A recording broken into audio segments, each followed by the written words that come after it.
Hello, everybody. Welcome to the Disruptive Franchise Podcast. I'm Stacey, and today we've got the wonderful Monica joining us from Atlas Mapping. Monica, hello.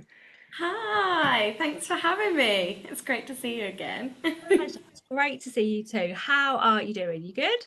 Yes, very good. Enjoying the sunshine, if I'm honest. As we record this, it's quite sweaty in my house as well, so it's a nice sunshine day. But if there's a bit of a glow, that's absolutely why. A nice dewness. Exactly that, exactly that. So, Monica, you are at Atlas Mapping, and Atlas Mapping have previously sponsored the Lifestyle Award at Disruptive Franchise Awards, which is brilliant. And this year, actually, you're finalists as Supplier of the Year, which is very cool. Tell us a little bit more about Atlas Mapping and what you do. Sure. So I'm the business development manager at Atlas Mapping, but essentially my role is looking after all of our UK franchise clients. I mean, the company in general is mainly a software company, but we do also have consultative services. We are award winning now from Elite Franchise. And our aim really simply is to try and show people how much money you can make and where you can make it. And we do that by showing them where their potential customers are, the marketing channels that they can use, all in the software, and then report on it to just create like a positive feedback loop, really, and try and see where they should go next for growth. Love it. I obviously had you into my membership a little while ago, and I really was quite blown away by how much you can get from the mapping software that you use, and kind of looking at the potential like pitfalls, because I think a lot of franchisors, particularly in those early stages, like, oh, I can't afford to map yet, I'll do it later. But then they end up with like a motorway in the middle of their Yeah. country. Yeah. Big and big. I think when we looked at that, it was really interesting because it's people don't think about this, do they? I And think that's it. Like it's just one of our kind of lines is that we solve complex solutions with simplicity and grace. So it's that actually there are a lot of kind of they're called GIS softwares that are really complex. They're super intuitive, but they're really complex. Some people even have degrees to be able to use the software. What we're trying to do is just really put it into simple terms. So yeah, like when you're creating a territory, can your customers travel on the road to get to your location, or can you get to the customers? Like it's sometimes just as simple as that. Like, is there a river without a bridge? If there is, probably don't put it halfway through the territory. it's so simple, but it's just so overlooked because I think also when you start like early stage franchise, you're only really thinking about your local area as well, aren't you? And you don't Exactly. necessarily know, I'm in Surrey, I don't know what Bristol's like. I don't Yeah. know what it's like in Edinburgh. I've got no idea if there's like a big map, like pit hole like there Yeah. somewhere. So yeah, completely, completely agree. And from a software point of view, I guess that actually this is an assumption, so please like make me wrong, Sure. Go but on. like from that innovation point of view, like it's quite important for you guys to stay up to date with what's happening, and I guess Absolutely. innovation's probably been quite prominent in your business, right? Yeah, definitely. I mean, the thing is that innovation, like you say, especially for software, innovation has to happen. Otherwise, you are just going to be dead in the water. But I think the thing is, and what some people might not know about software is that you actually have to be innovating one continuously, but two, you have to almost be like ahead of the innovation years ahead because you take so long to develop the software and get the code right and test it and make sure that you're going to communicate it to your users properly and make sure that it's actually going to align with what people are doing.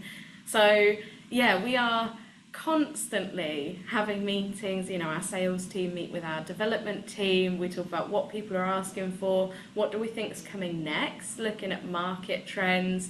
And actually, on that note, next Tuesday, we have a user interface update coming into the software, and it has been busy. So, as much as innovation is brilliant and we are all so excited, it really takes a toll. You know, you have to constantly be firing, constantly be thinking about what are we going to do, what needs doing next, are people going to like it? that is the thing, isn't it? Not even just like, what does our customers need? What do they need that they don't know that they need? It's big, isn't it? Like, Exactly. Yeah. I think it's yeah, you have to try and it's as well trying to take everybody's comments in and trying to find that one fit for the all. Because if we took every single comment and made every single change, we would have a software that never it well we'd I don't think we'd ever be able to get it done actually.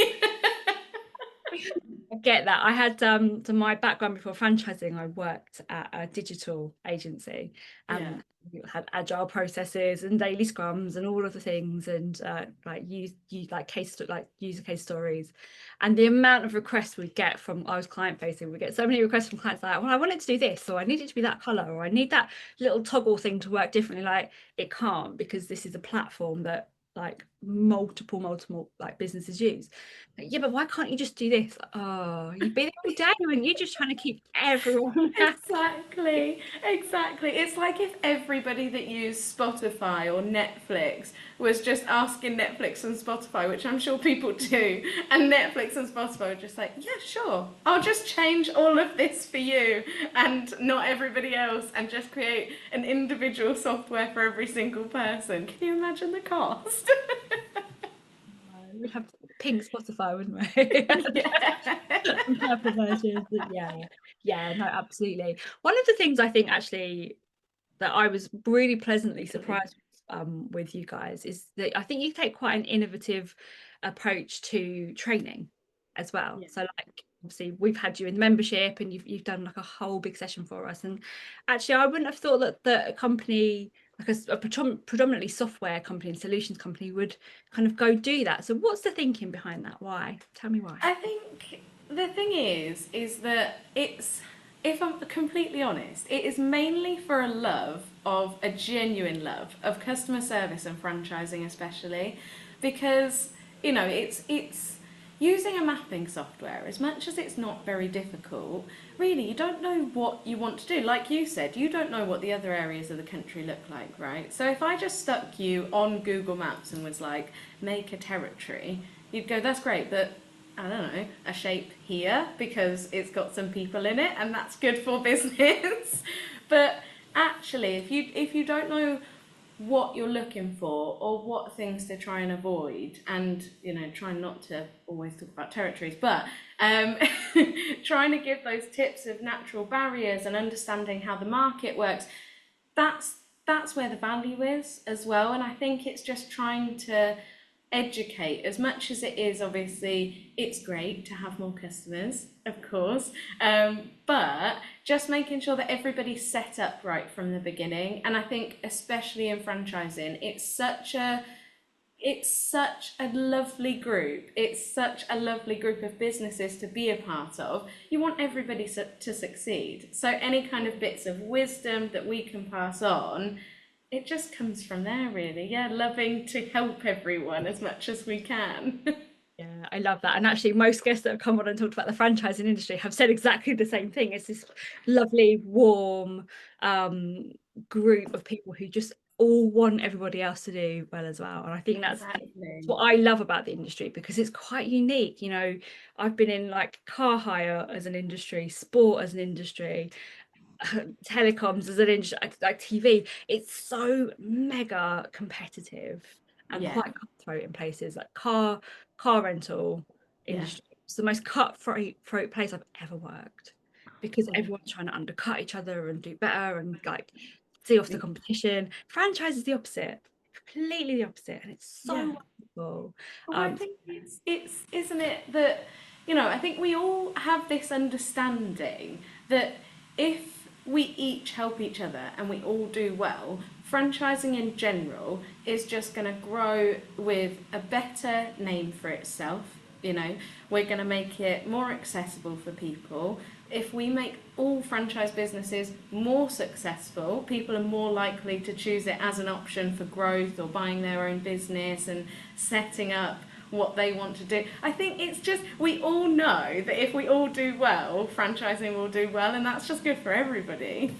I completely agree. And actually, this year's survey that the BFA did that showed that the industry had jumped from 17 billion up to 19.1 billion in terms of what it contributes to the UK economy. I think that extra £2 billion in a point in time where actually we're in economic crisis. You know, the whole world is telling us that no one's got any money and everything's terrible and, you know, everything's going to collapse. Well, actually, the industry's grown by £2 billion, and I I think a lot know. of that is testament to that kind of like arm around each other and, you know, let's help each other along, Exactly. right? Amazing. Exactly.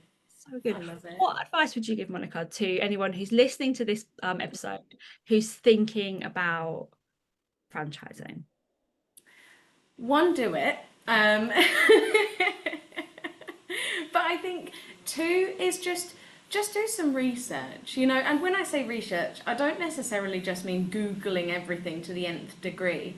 Try and find people in the industry, you know, people like Stacey. I know that you're happy to talk to everybody, and you're very experienced. So you know, find people like us, like any other franchisors that are happy to talk, and pretty much everybody I've ever met in franchising would be. I think it's just learning more from the people that are in the industry, not necessarily just Googling, because who knows what you might find on Google. Terrifying, literally terrifying. I find with franchise that a lot of Google is obviously we're in the UK, we're in the UK industry, but a lot of what is out there on Google is very American.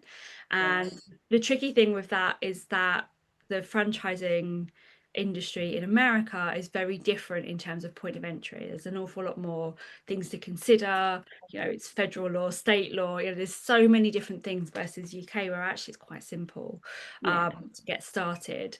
And the other thing is there's so much out of date information on Google. It's I terrifying. know. I know. That's what I said. It's really scary when you look on Google and you see what things says about franchising. You go, well, that's not right, is it? Am I actually not in the know now? Yeah, absolutely. But I think also when you get started, I don't know kind of how you found it when you came into franchising.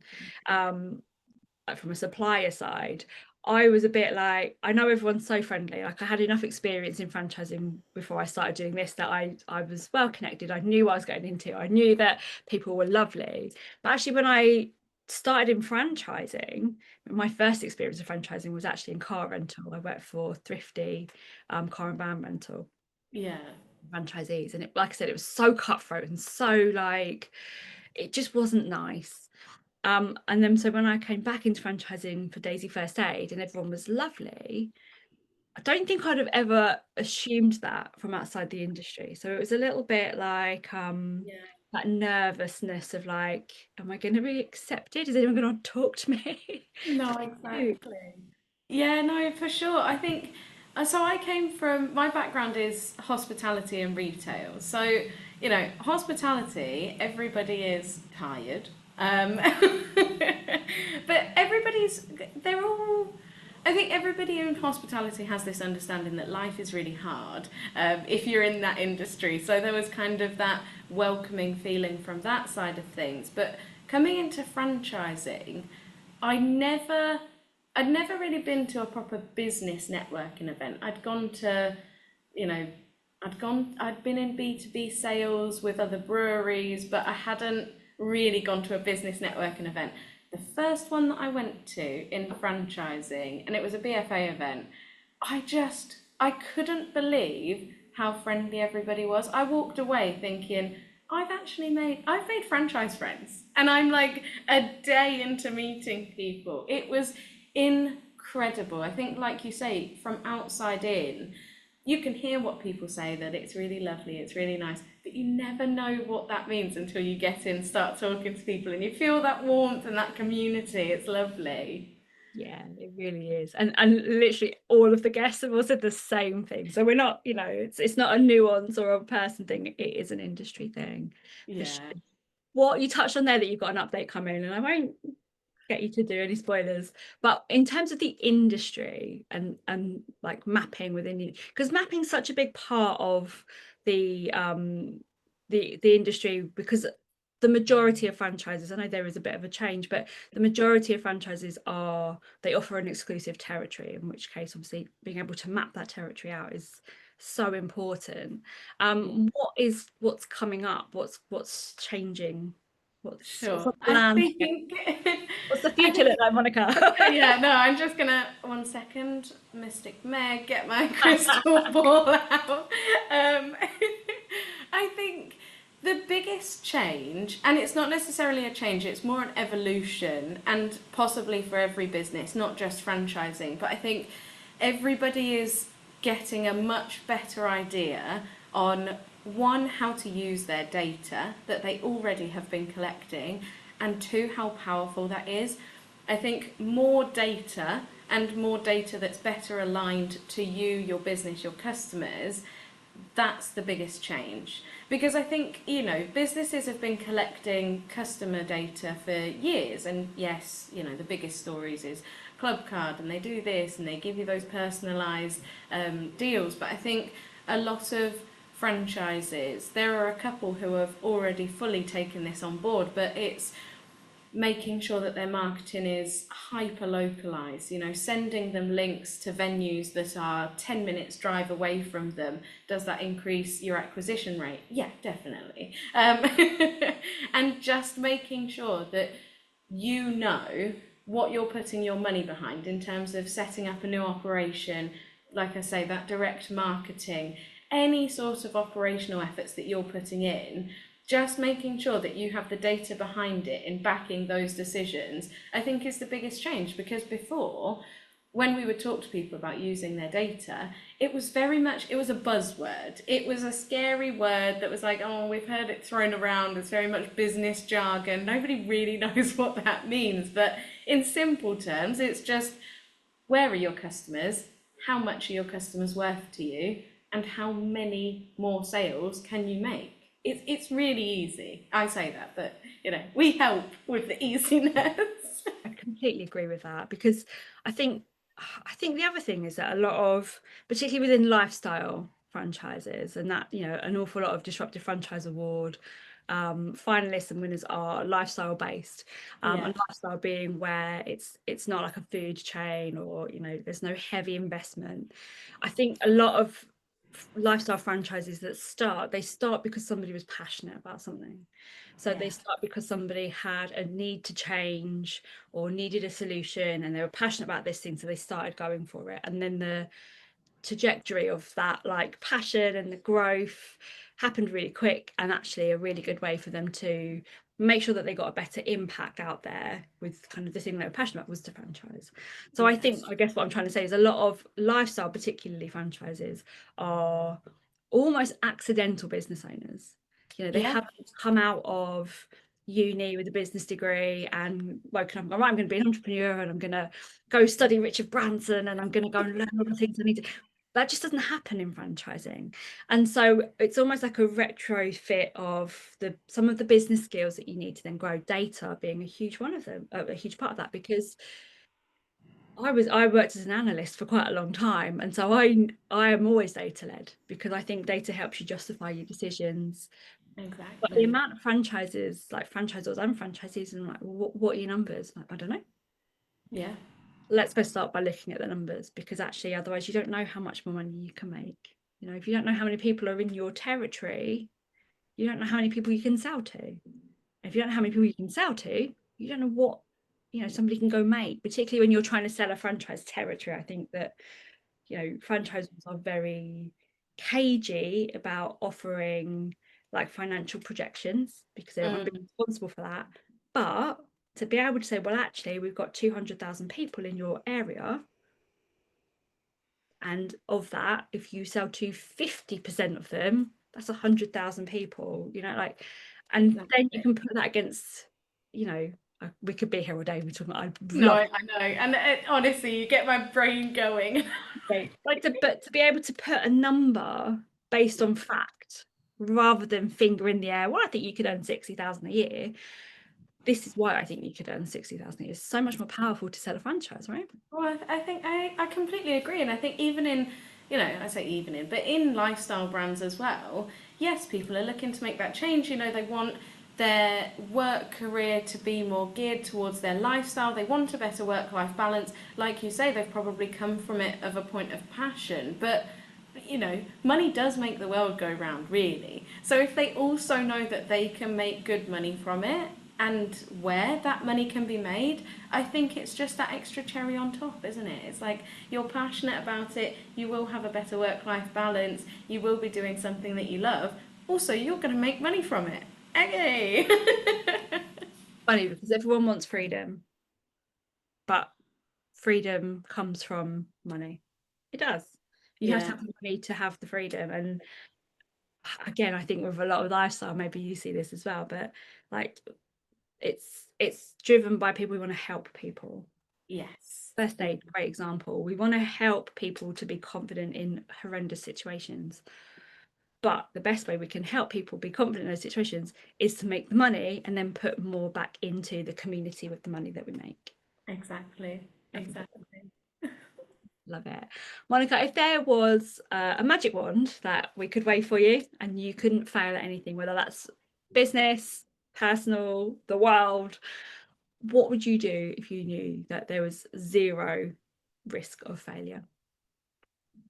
I would, oh, this is going to sound so corny now, but I would put on a massive, massive week-long franchise festival.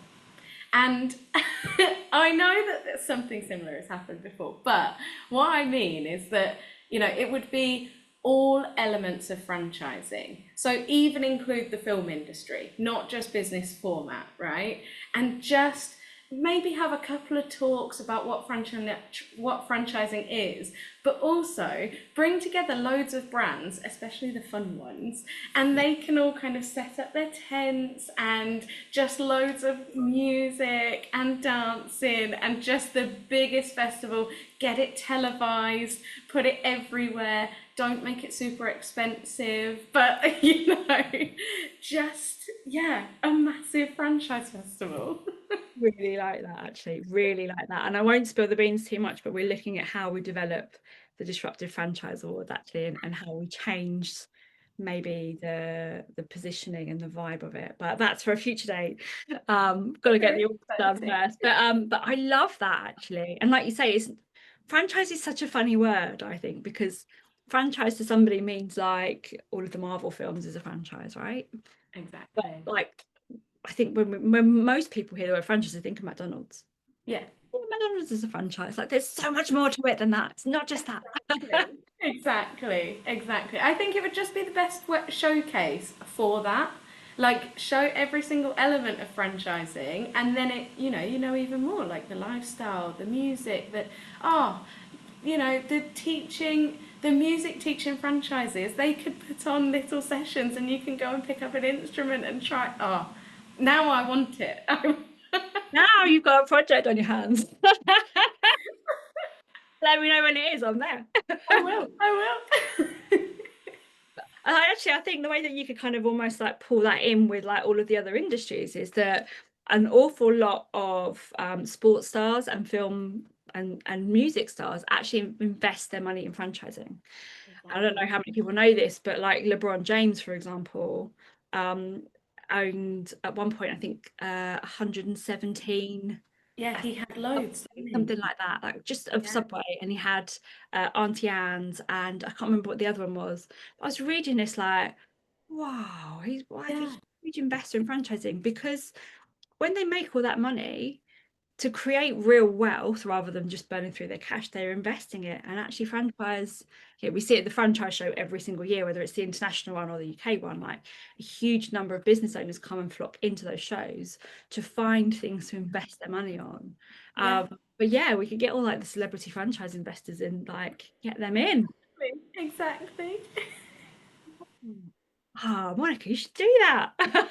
Oh, no, now that I've said it out loud as well, and people are going to hear it, and then I can't head this up. Somebody else, when you're listening to this, somebody else who has more skills than me in those sorts of things, please take this on. I'm more than happy to help, but please somebody head this up. I think that's the beauty of this question, isn't it? Because if you couldn't fail, there's so much you would do, but it's the fear of failure that stops you doing it. 'Cause you're like, well, I can't do that, or Yeah. You know, that's not going to work, whatever.